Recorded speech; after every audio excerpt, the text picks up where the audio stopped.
Quando o cristianismo começou lá na igreja primitiva, e na verdade eu não gosto muito dessa palavra cristianismo, que eu entendo como uma ideologia, mas faço referência a Atos dos Apóstolos. Não era status ser cristão.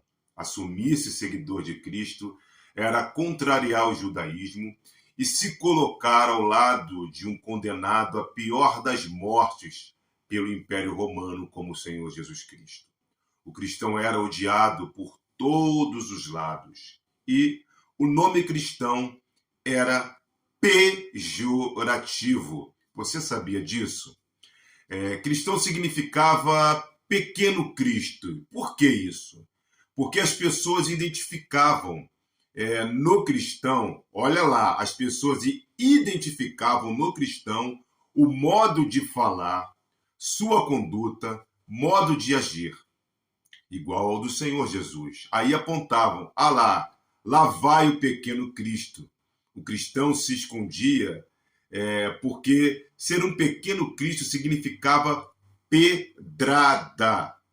Tudo mudou quando o imperador romano, não sei se genuinamente, não dá para julgar isso, ou politicamente, se converteu ao cristianismo. É uma coisa que só Deus pode dizer.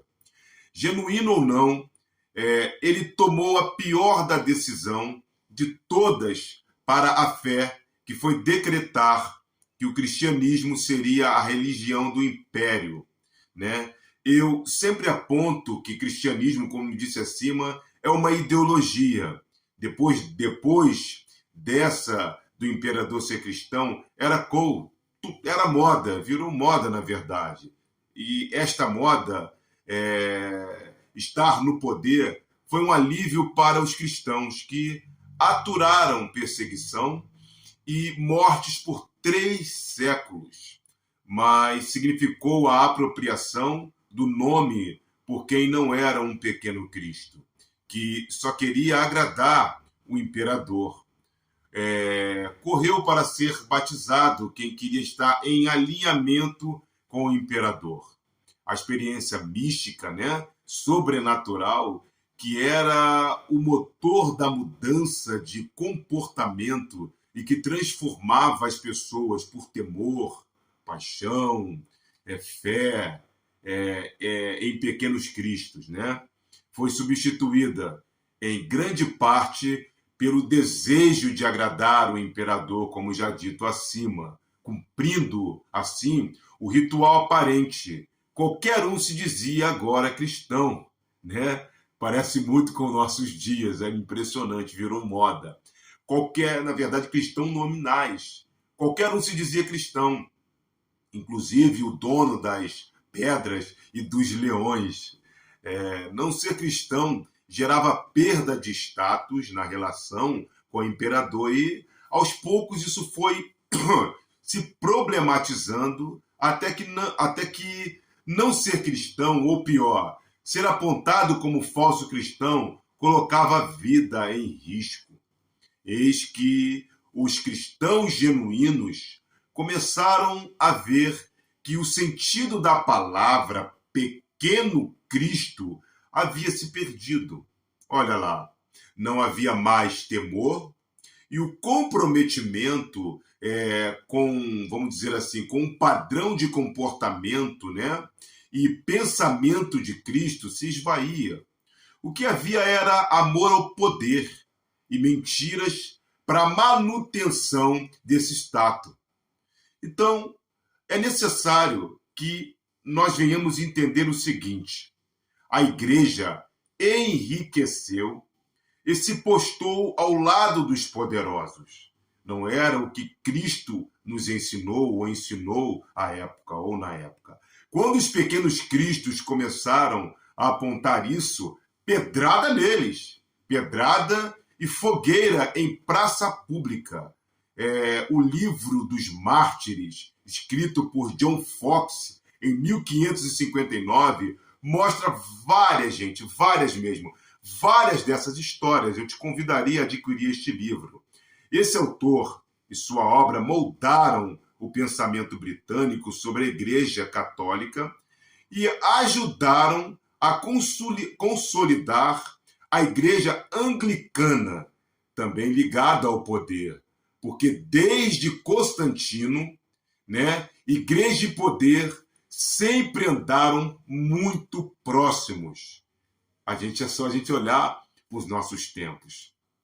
Apesar das condenações e do poder esmagador contra quem se arriscava a apontar o contraditório entre prática e teoria, pequenos cristos continuaram a fazê-lo e a morrer por isso.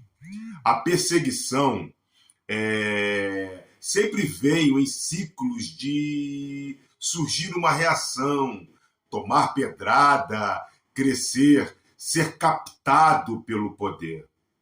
Então, os cristãos da época se comportaram, os verdadeiros, como pequenos cristos, seguidores do verdadeiro evangelho. Quando se fala em reforma e contra-reforma na igreja, não são esses movimentos que se chocam. Em suma, o confronto é pela busca pela pureza da igreja primitiva versus manutenção de privilégios e status social. Como decidir quem é quem nesta fila? Cristo deixou uma excelente pista, quando, por parábola, diz que é pelo fruto que se conhece a árvore. Se a raiz é Cristo, não tem como fruto não ir se aparecendo com Cristo. Aos poucos, gradativamente, você vai se aproximando do comportamento de um verdadeiro cidadão dos céus, ou pequeno Cristo. Ser Cristo é verdade, seu fruto não pode ser mentira. Se Cristo é paz, seu fruto não pode ser a violência ou a propagação e pregação desta violência que vivemos. Mas quando compara o joio e trigo, Cristo também nos adverte a não formar juízo precipitado sobre. Não considere apenas o que está na superfície, né? O discurso, o dizer que é cristão ou não, porque vai ter joio nesse trigal. Eu diria, espere então o fruto.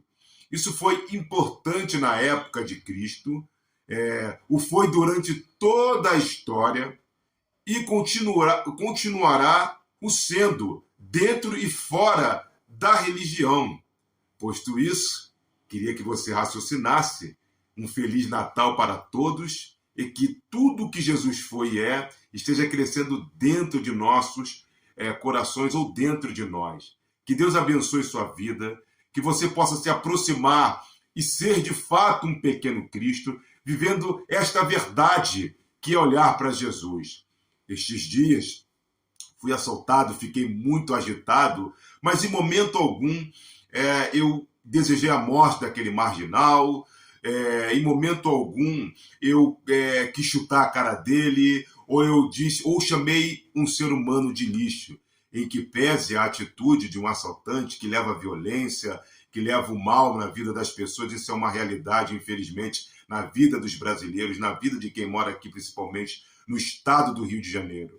Mas são os nossos sentimentos que vai determinar de fato, ou atitudes, sentimentos e atitudes, se eu sou um pequeno Cristo, se realmente você entendeu a cruz de Cristo em favor da humanidade. Que Deus abençoe seu final de semana. Estou um tempo sem gravar aqui, então lhe peço que você possa curtir, compartilhar, deixar o seu comentário. E quem não é meu seguidor, que possa me seguir para que eu possa expandir este canal. Estou um tempo sem gravar por conta da correria, tá? Deus abençoe seu domingo e sua semana e até a próxima. Um beijo do Adriano.